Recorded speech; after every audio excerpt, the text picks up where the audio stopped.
I figured out a way to go to a university and have it work. And this is really quite funny. I figured this out about 5 years ago. So imagine I'm invited to a university and I'm worried that there's going to be protests. And I worry because sometimes there are murderous people at those protests. It's no joke. And people get in my face and they threaten me, and physically as well as psychologically. And I'm not afraid of that, but it makes me so angry that I'm afraid of my own anger in situations like that. I joke with my security people that half of the reason they're there is to stop me from attacking other people. And I mean that, it's a joke, but it's also not a joke.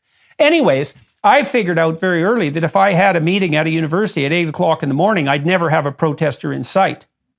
Because none of them had the bloody discipline to stick to their principles with enough, what would you say, assiduousness, so that they would sacrifice their late night drinking session the night before so they wouldn't be too hungover and bleary-eyed to come out and confront the evil professor who is going to go out there and warp their compatriots. And so the fact that I could circumvent the bloody activists by merely showing up early in the morning is a pretty fundamental indictment of the fundamental maturity of their motivation, and also something that's blackly comical in the deepest possible sense.